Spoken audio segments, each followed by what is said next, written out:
آپ اس کے ساتھ اتنا سرد رویہ کیسے رکھ سکتے ہیں آخر؟ سمرین غصے سے چلائی۔ سمرین زیادہ مت بولو، ابھی تو میرے کیریئر کا سٹارٹ ہے، آخر میں اتنی جلدی شادی کیسے کر سکتی ہوں؟ ماری نے اپنی شرمندگی مٹاتے ہوئے کہا۔ اگر تم شادی کرنا بھی چاہتی ہو تو مجھے شک ہے کہ تمہیں میرے جیسا ہی لڑکا چاہیے، سردار نے سرد لہجے میں کہا۔ ماریا پھر تم ڈر کیوں رہی ہو؟ بس مجھے ایک بات بتائیے، کیا آپ اپنے باپ سے ڈر رہے ہیں؟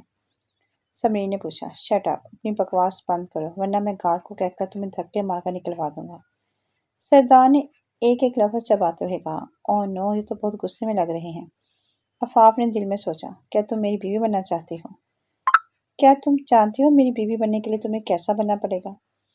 سردار نے ماریا کو دیکھتے ہوئے طنزے لہجے میں کہا۔ چلو لڑکی، انہیں دکھائیں، سردار نے آفاف کو اپنی گود میں اٹھاتے ہوئے کہا۔ نہیں، مجھے کچھ نہیں دکھانا، چھوڑو مجھے، یہاں سے جانے دو۔ آفاف نے چیختے ہوئے اس کے کندھے پر مکے برساتے ہوئے کہا، مگر سردار کو کوئی اثر نہ ہوا۔ آفاف کو اٹھاتے آفس سے ملحقہ کمرے میں لے کر آیا اور بیڈ پر جا پٹکا۔ یہ مسئلہ تو ان دونوں کے درمیان ہے، بھلا اس کا مجھ سے کیا لینا دینا؟ میں نے تو کچھ غلط بھی نہیں کیا، تو پھر کیوں یہ سب برداشت کروں؟ آفاف نے اپنے دل میں کہا۔ سردار نے جب اس کے کپڑے پھاڑ دیے تو وہ چیخ اٹھی تھی، کیونکہ سردار درندہ بن اٹھا تھا۔ ذلیل انسان، دور ہٹو مجھ سے۔ پلیز نہیں، ایسا مت کرو۔ آفاف کے رونے کی آوازیں باہر تک آ رہی تھیں۔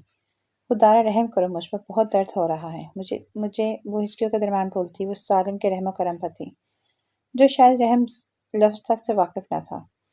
مجھے چھوڑو دو پلیز۔ اس کا رونا اور دل خراش چیخیں باہر کھڑی ماریا اور سمرین کا دل چیر رہی تھی۔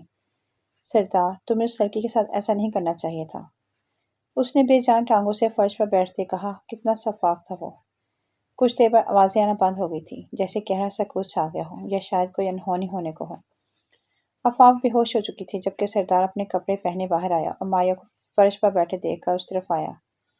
فرش ٹھنڈا ہے، تم نیچے کیوں بیٹھی ہو؟ اٹھ جاؤ، سردار نے اسے نرمی سے کہا۔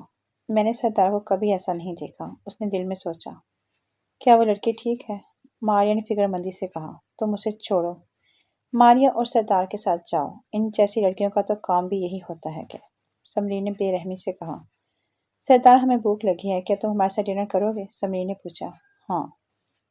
جب اسے ہوش آیا تو شام کے 7 بج گئے تھے، وہ تقریباً 4 گھنٹوں سے بے ہوش تھی۔ وہ شکستہ قدموں سے وہاں سے نکل آئی تھی، اب وہ فٹ پاتھ پر چلتی سوچ رہی تھی، آخر یہ 200 راتیں کب ختم ہوں گی؟ مجھ میں سوداگر جیسے سنگ دل اور شفاق شخص کو برداشت کرنے کی ذرا بھی سخت نہیں ہے، اور نہ ہی میں اب ایک لمحے اس کا چہرہ دیکھنا چاہتی ہوں، اس نے خود سے کہا۔ ابھی وہ انہی خیالوں میں تھی کہ عالیہ نے اس کے پاس گاڑی روکتے ہارن دیا تو وہ چونک گئی۔ تم یہاں کیا کر رہی ہو؟ کس نے تمہیں تنگ کیا ہے؟ کیا ہوا ہے؟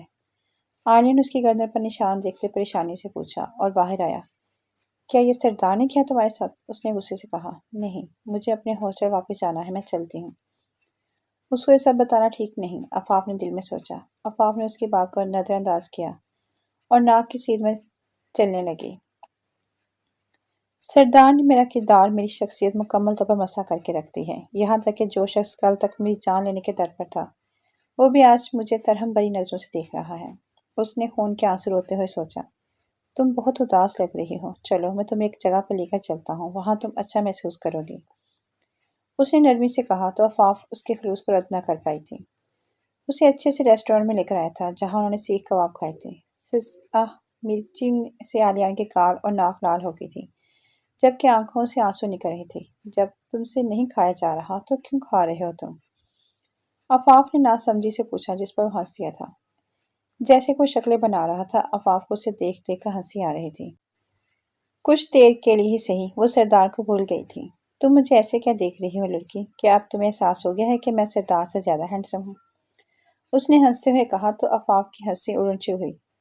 سردار کے اتنے کراہیت آمیز لہجے کے بعد عالیہ کی ہمدردی اس کے دل پر مرہم کی طرح لگ رہی تھی۔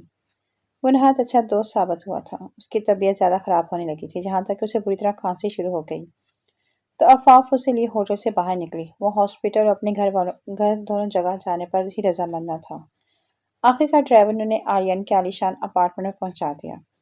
اس نے ڈرائیور کے ساتھ مل کر اسے لٹایا جو تھوڑی ہی دیر میں بخار سے تپ رہا تھا۔ اس نے فوراً ڈرائیور کو میڈیسن لینے بھیجا اور اس کے بھائی بہرام شاہ کو کال میں لا کر صورتحال سے آگاہ کیا۔ فی الحال تم اس کے ساتھ رہو جب تک ہم نہیں آ جاتے۔ ویسے میں نہیں جانتا کہ آرین کسی لڑکی کے ساتھ اپارٹمنٹ جانے پر رضامند ہو سکتا ہے۔ بہرام شاہ نے ناسمجھی سے کہا، آپ ہمارے رشتے کو غلط سمجھ رہے ہیں۔ آپ یہاں آ جائیں تاکہ میں یہاں سے جا سکوں۔ اس نے دو ٹوک لہجے میں کہتے کال کاٹی۔ اس کے سرہانے بیٹھی یہ سوچ رہی تھی کہ اگر سردار کو مایا کی اتنی ہی فکر ہے تو اسے دکھ پہنچانے کے لیے وہ مجھ سے کیوں کھیل رہا ہے؟ آخر کیوں؟